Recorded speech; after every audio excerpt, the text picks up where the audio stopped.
Hi, and welcome back to Inspired to Game. I want to talk about solo gaming. Now, I love solo gaming, but as a working mother running a household of 5, I can tell you I don't have a lot of time for it.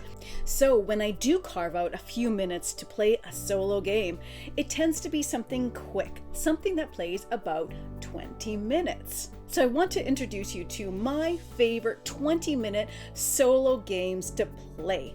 What's really wonderful is all of these are super compact because they're small games. They're fast and easy to set up. They're fast and easy to play. You can bring them anywhere and set them up just about anywhere. So the first game I want to talk about is Defrag. So we did a review of this game along with 2 other games in the Tiny Game series. We'll link to that there if you want a full review of it. This was a Kickstarter that launched a couple weeks ago, or actually finished about a week ago, but the pledge manager is open for late pledges. Now, I can tell you, this game, the aesthetic, the theme, never drew me. It is about defragging a computer, consolidating files. It sounds like work, but it turns out that I really love this game. What I like about this game is it's a nice thinky puzzle.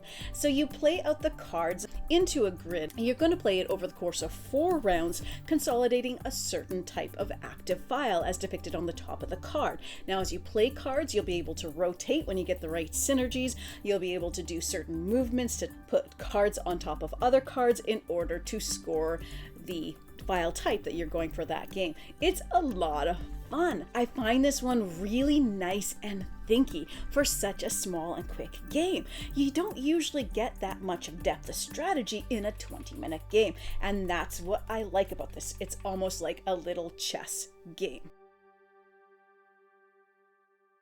The next game I want to talk about is Cat's Gambit.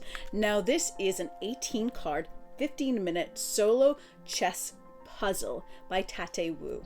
As you can see, it comes in a very small package, meaning that you can carry it in a purse or a pocket and take it just about everywhere. It comes with the meeple and then the cards.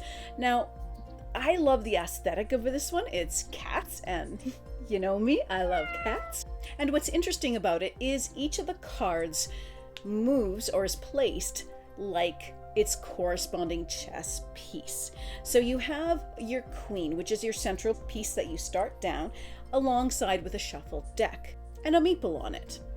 When you pull a card, you'll place it as per the rules of that card adjacent to that meeple. So if it's a pawn, it can move orthogonally 1 space to wherever that meeple is. When you place it, now you put the meeple on that card. You draw a new card and you can move that piece compared to where that meeple is. So if it's a knight, it will move in that characteristic knight L shape, or rook, or a bishop.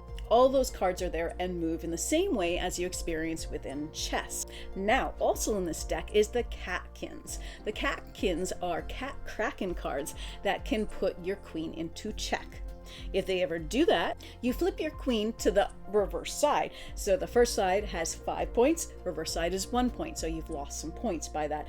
If another cat kraken gets you, it is checkmate and you lose the game. A catkin puts you in check by being either orthogonally or diagonally in position to your queen. It's not perfect information like a game of chess, so there is a luck component because of the cards you're drawing, but it's still a nice little thinky puzzle in that where to place the cards and in anticipating of the catkins coming up, as well as while you go through the deck, you're noticing what cards have come out because you know the exact quantity of each of the chess pieces and their movements, and you can kind of anticipate on where to put your cards. An important point in this is that you can only put cards in a 4x4 grid, and when you place a card, it must always be adjacent to another card, either orthogonally or diagonally.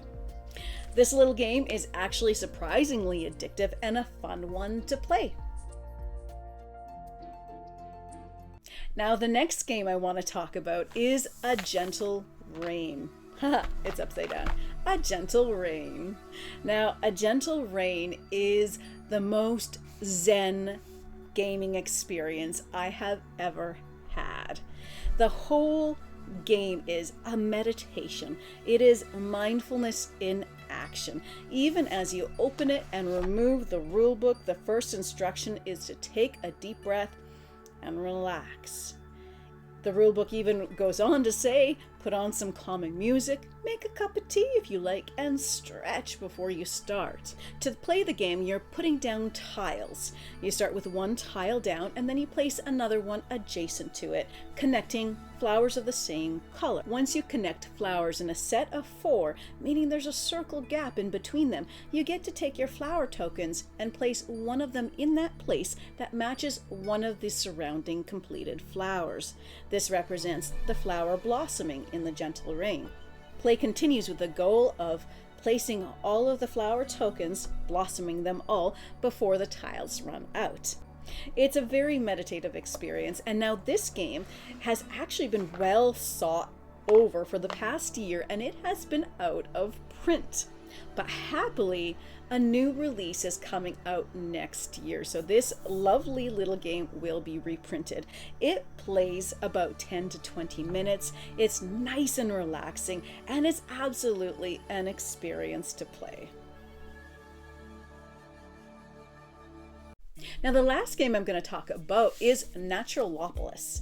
Now, Naturopolis is a standalone game in the Sprawlopolis series. This is part of the Button Shy series of games that's designed to fit inside your wallet. You can see the cards are protected, and it's easy to take just about anywhere. What's really cool about this game is that every time you play, it's going to be a completely different experience because you're drawing completely different rules. So each of the cards are double-sided. On one side, you have the image of the different blocks that are in that environment. This is the Naturopolis one, so it has more nature things going on in it than, say, the Sprawlopolis city version. And on the reverse side of that are scoring mechanisms. So to begin the game, you shuffle and you'll draw 3 cards, flipping them over to their scoring side. Now those are going to be the new rules for that game, on top of the standard rules of majority scoring. So each time you play, you're going to be going for different objectives. You place your cards based on various rules, and at the end of the game, you add up all your points and see if you have managed to get enough points to win that particular game. Now, it's a nice little puzzle. There's a good amount of luck as well as strategy in it too. Now, what I love about all these solo games that I brought up is that they are true solo games, in that you don't have to create an AI character or player that you're running alongside you. So you're not pretending somebody else is there and running their turn and seeing who wins. They are puzzles in and of their own. They are a complete and solid game. Now, it is important to bring up that not all of these are solo games. Naturopolis, for instance, is designed as a multiplayer game with solo mode, but essentially the game is a multiplayer solo game regardless, because you're all just filling in the same grid and just using your various cards. So it's one of those kind of natural solo games. There are a lot of other games that I like to play solo that are in more like the 45-minute time range, but as I said, I don't tend to have time to do those a lot. So these games are kind of a sweet spot.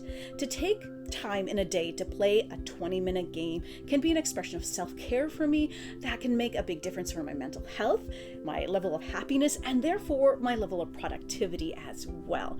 But sometimes in our busy lifestyles, 20 minutes is all we can take. So these are my go-to games for that little break that we can take. I would love to hear your go-to quick games to play, whether it's solo or multiplayer. Let me know down in the comments below. Thank you so much for watching today. And as always, happy gaming, folks.